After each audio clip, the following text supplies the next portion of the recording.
अज्ञानतिमिरान्धस्य ज्ञानाञ्जनशलाकयः चक्षुरुन्मिलितं येन तस्मै श्रीगुरुवे नमः। हरे कृष्णा। आज गीता श्रृंखला के सत्र क्रमांक 135 में आप सभी भक्तों का हार्दिक स्वागत है। आज हम श्रीमद् भगवद गीता के 4था अध्याय जो कि है दिव्य ज्ञान, श्लोक क्रमांक 3 का अध्ययन करेंगे। श्लोक इस प्रकार है। श एवाय मया ते अद्य योग प्रोक्तः पुनातनः भक्तो असि मे सखा चैति रहस्यम है तद उत्तमम।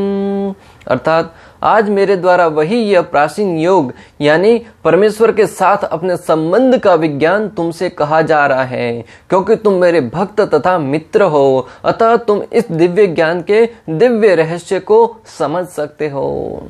4था अध्याय जो कि है दिव्य ज्ञान, तो भगवान यहाँ पर श्री कृष्ण अर्जुन को दिव्य ज्ञान प्रदान कर रहे हैं।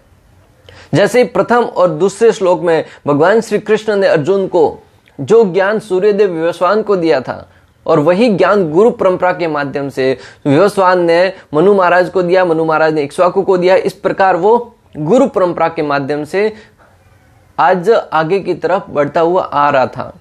उसके बाद भगवान ने कहा कि ये ज्ञान प्राय गुरु परंपरा में ज्यादा विलंब होने के कारण वो छिन्न भिन्न होता हुआ लग रहा, प्रतीत हो रहा है, इसलिए यही ज्ञान मैं तुम्हें पुनः एक बार प्रदान कर रहा हूं। तब अर्जुन जिज्ञासु बहुत था, इसलिए अर्जुन के मन में भगवान के मुख से ऐसी वाणी सुनकर संशय उत्पन्न हुआ। 3 प्रश्न उत्पन्न हुए। आचार्य गण कहते हैं कि अर्जुन ने मन ही मन सोचा, 3 प्रश्न मन ही मन सोचे। क्या प्रश्न सोचे अर्जुन ने?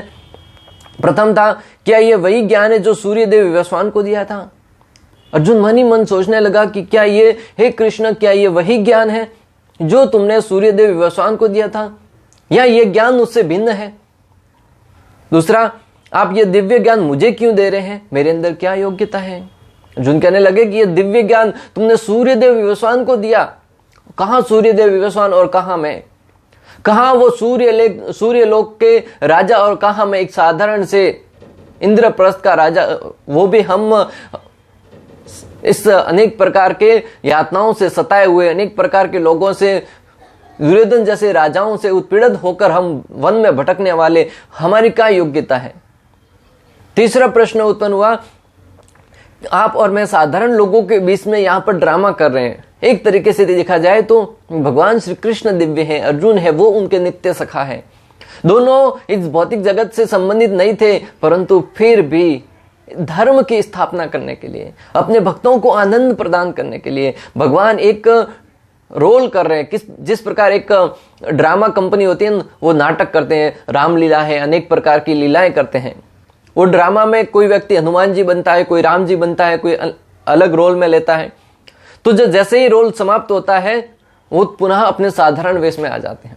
1 घंटे 2 घंटे का जितना ड्रामा था उतना ड्रामा किया, उसके बाद साधारण रोल में आ जाते हैं। तो जब वो 2 घंटे के रोल के लिए कुछ अलग ही वस्त्र पहनते हैं, जैसे कोई पुलिस का वस्त्र पहनता है, कोई चोर का पहनता है, बाद में उसकी जो स्थिति है वही नहीं बनी रहती। वो 2 घंटे के लिए ही उसको रोल दिया गया था। उसी प्रकार अर्जुन और भगवान श्री कृष्ण भी यहाँ पर मानवता के रूप में यहाँ पर रोल करने के लिए आए थे, ड्रामा करने के लिए आए थे। तो अर्जुन कह रहे हैं कि हम साधारण लोगों के बीच में ये जो लीला कर रहे हैं, इसलिए कहीं तुम साधारण ज्ञान तो मुझे प्रदान नहीं कर दोगे? जब ये 3 प्रश्न अर्जुन के मन में उत्पन्न हुए, तब भगवान श्री कृष्ण है वो तो परमात्मा रूप में हर एक जीव के हृदय में स्थापित होते हैं, हर एक जीव के हृदय में निवास करते हैं। भगवान अर्जुन के मन की आकांक्षाओं को भाप गए और भगवान श्री कृष्ण यहाँ पर इस श्लोक में अर्जुन का उत्तर देते हुए कहते हैं कि आज मेरे द्वारा वही ये प्राचीन योग यानी परमेश्वर के साथ अपने संबंध का विज्ञान तुमसे कहा जा रहा है। भगवान कह रहे हैं कि जो ज्ञान मैंने सूर्यदेव विवस्वान को दिया था, वही ज्ञान मैं तुम्हें दे रहा हूं। पहला प्रश्न अर्जुन का कि क्या ये वही ज्ञान है जो सूर्यदेव विवस्वान को दिया था? भगवान कह रहे हैं हाँ, ये वही ज्ञान जो मैंने सूर्यदेव विवस्वान को दिया था, वही ज्ञान मैं तुम्हें आज प्रदान करने जा रहा हूं। दूसरा प्रश्न अर्जुन का कि मेरी योग्यता क्या है? मुझे यह ज्ञान क्यों प्रदान कर रहे हैं? न तो मैं 16 माला जप करता हूं, न मैं अनेक प्रकार की यातनाएं करता हूं, न तपस्या करता हूं, न कृष्ण भावनामृत का प्रचार करता हूं। मैं तो मात्र क्षत्रिय हूं और अपने गृहस्थ जीवन में रह रहा हूं। सूर्य देव की योग्यता क्या और मेरी योग्यता क्या? अनेक बड़े बड़े ऋषि मुनि बैठे थे, उनको जाके तुम ये ज्ञान दे सकते थे, मेरी योग्यता क्यों, मुझे क्यों प्रदान कर रहे हो? तब भगवान श्री कृष्ण क्या कहते हैं? क्योंकि तुम मेरे भक्त तथा मित्र हो। भगवत गीता ज्ञान अर्जित करने की योग्यता क्या है? भक्त तथा मित्र। जो व्यक्ति भगवान का भक्त है वही भगवत गीता का ज्ञान यथा रूप में समझ सकता है, जो कृष्ण से द्वेष नहीं करता है, जो श्री कृष्ण को अपने मित्र रूप में मानता है। तीसरा प्रश्न, अतः तुम इस विज्ञान के दिव्य रहस्य को समझ सकते हो। यहां पे शब्द आया दिव्य रहस्य को।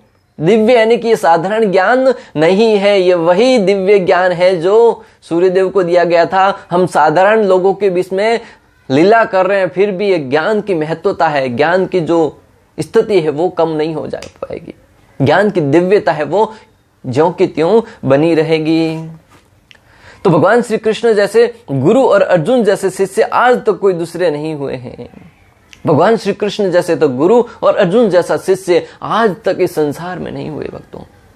अनेक संत महात्मा गुरु शिष्य बनकर आए, परंतु अर्जुन और श्री कृष्ण जैसे गुरु शिष्य आज तक इस जगत में नहीं हुए। क्यों? हम दृष्टांत द्वारा समझेंगे भक्तों। जो युद्ध क्षेत्र में ज्ञान दे सके और ज्ञान ले सके, इसलिए श्री कृष्ण को जगत गुरु कहा जाता है। कोई ऐसा गुरु हुआ है जिसने युद्ध क्षेत्र के बीच में खड़े होकर अपने शिष्य को ज्ञान दिया हो? है कोई ऐसा शिष्य जो अपने गुरु के समक्ष कोलाहलपूर्ण स्थिति में रहकर, दूसरी तरफ युद्ध चल रहा है, युद्ध का वातावरण बना हुआ है, मन में अनेक प्रकार की चिंताएं सताई जा रही हैं, अनेक प्रकार के लोगों के मन में डर बैठा हुआ है, भय है, उस अवस्था में कौन ज्ञान अर्जित कर सकता है भला? भगवान श्री कृष्ण ने उस अवस्था में अर्जुन को ज्ञान प्रदान किया, इसलिए तो उन्हें जगत गुरु कहा जाता है। वसुदेव सुतम देवम कंसचानूरमर्दनम देवकी परमानंदम कृष्णम वंदे जगत गुरु, कृष्णम वंदे जगत गुरु। श्री कृष्ण है वो जगत के गुरु है, अर्जुन है वो सर्वश्रेष्ठ शिष्य है भक्तों। भगवान की कृपा से उनके भक्त भी उन्हीं की तरह ज्ञान प्रदान कर पा रहे हैं। आज हम बड़ी ही आसानी से शांत वातावरण में रहकर, बड़ी ऐसी रूम में बैठकर भी अगर कथा सुनने का प्रयास करते तो हमारा ध्यान कहीं ना कहीं भटकने लगता है। जब जो क्लास दे रहे हैं उसको रिकॉर्डिंग करने के लिए अच्छी क्वालिटी का माइक चाहिए होता है। अगर आवाज में डिस्टरबेंस है तो लोग उस क्लास को ध्यान से नहीं सुन पाते हैं, क्योंकि लोगों का मन है वो इतना विचलित है। जो लोग एक कमरे में बैठे हुए, सामने वक्ता बैठा हुआ क्या बोल रहा है उसको ध्यान से नहीं सुन पाते, उस अवस्था में भी उनका मन है वो कहीं और भटकता रहता है। तो फिर युद्ध क्षेत्र जैसे स्थान में खड़े रहकर भगवत गीता का श्रवण करना, ज्ञान को सुनना, क्या ये संभव है?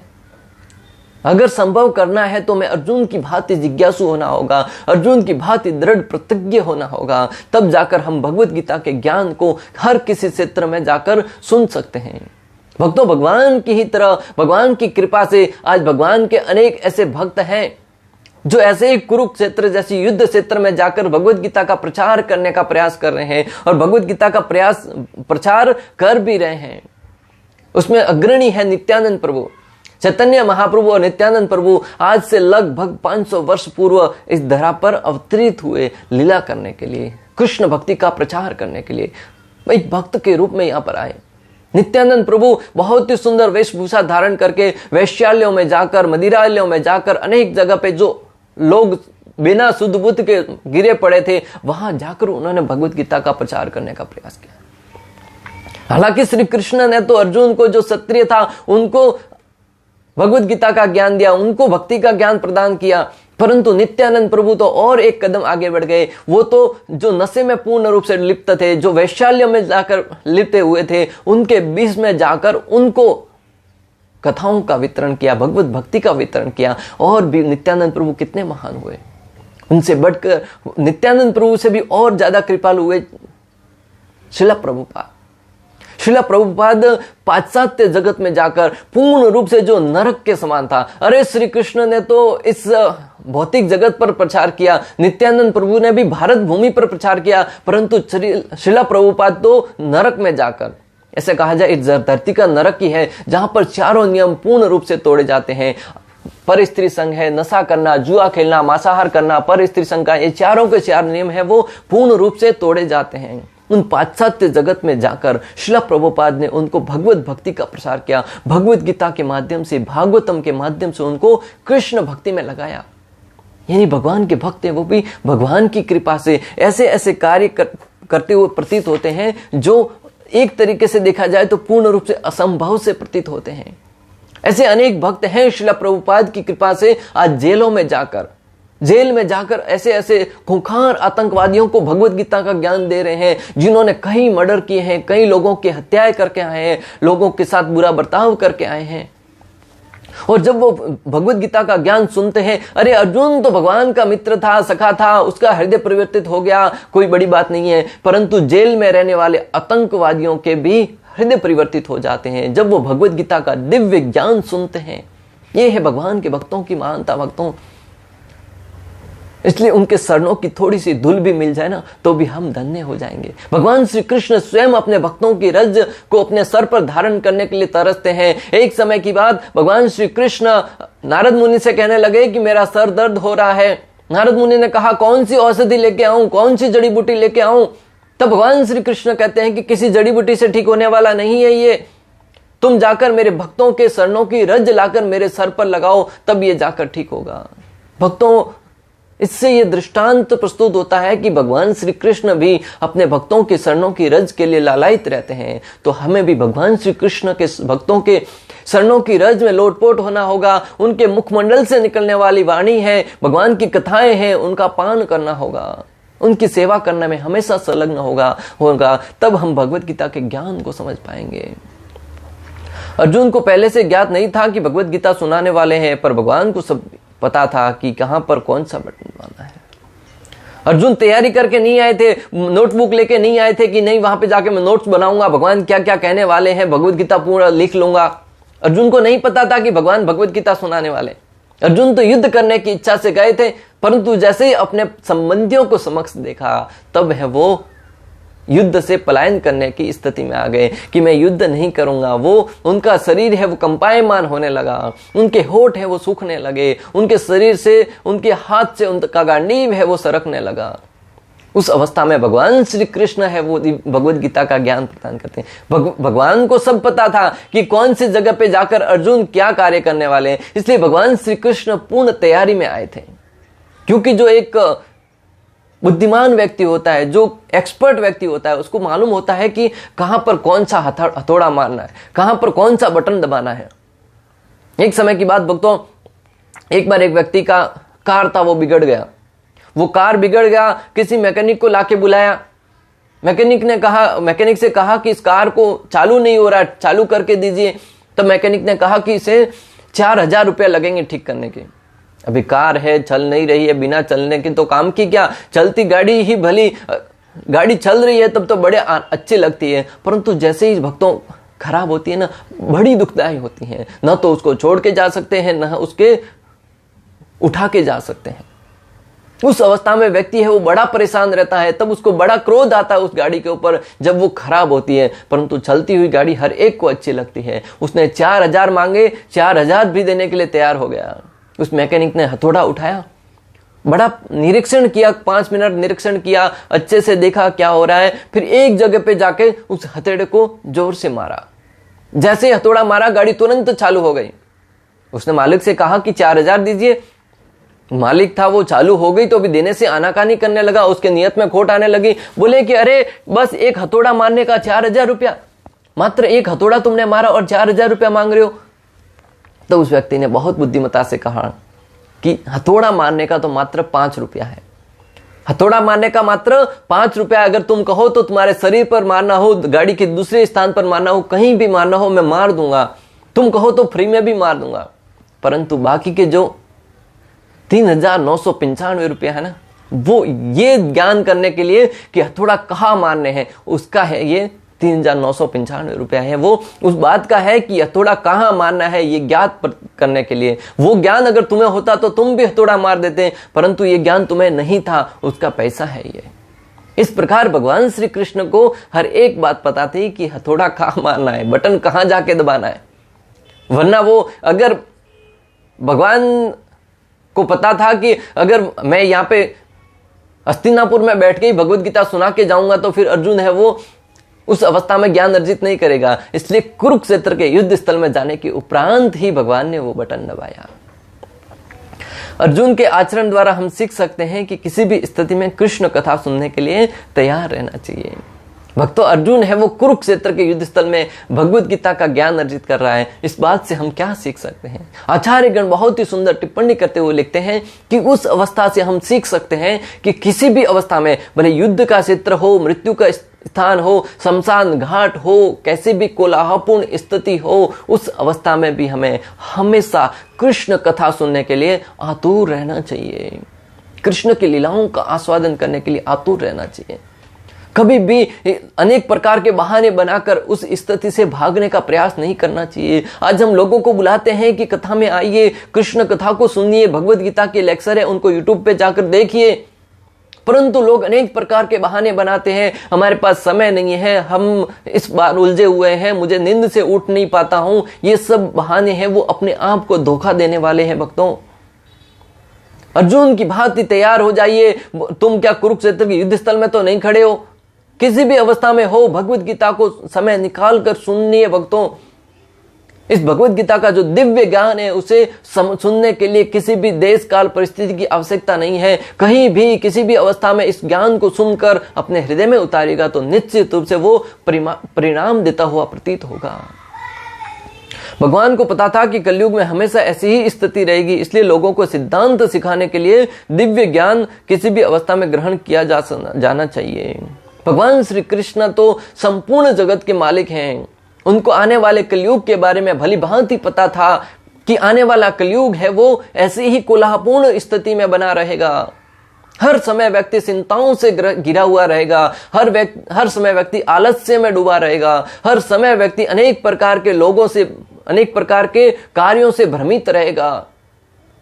अर्जुन था वो तो युद्ध क्षेत्र में ही भ्रमित था। आप और हम तो प्रतिक्षण भ्रमित है, क्या करना है क्या नहीं करना, किसी बात का कोई ज्ञान नहीं है।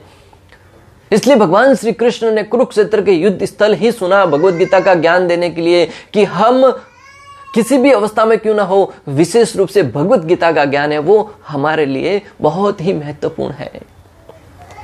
जैसा कि श्रीमद् भागवतम में भी कलयुग के जीवों के स्वभाव के बारे में वर्णन आया है। क्या वर्णन आता है? प्रायेण अल्प आयुष सभ्य कला अस्मिन् युगे जनः मंद सुमंद मतयो मंद भागयो ह्यो प्रदः। अर्थात कलयुग के बारे में श्रीमद् भागवतम में भी वर्णन आता है कि कलयुग के लोगों का स्वभाव क्या होगा, कलयुग के जीवों की स्थिति क्या होगी। क्या वर्णन आता है? हे विद्वान, कली के इस लोह युग में लोगों की आयु न्यून होगी।